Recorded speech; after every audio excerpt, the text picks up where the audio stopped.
Well, here's the river this morning. It's been raining for a couple days. It warmed up a little and the snow started coming off the mountains, and then it started raining.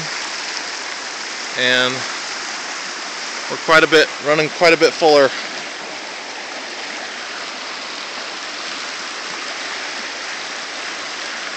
Still would have to rise about 3 feet from what I can see. But it looks kind of like a raging river.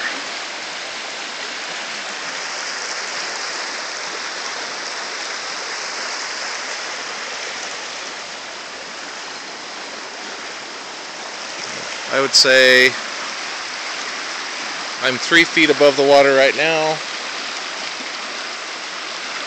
and maybe 2 feet below the house foundation. So still has to rise quite a bit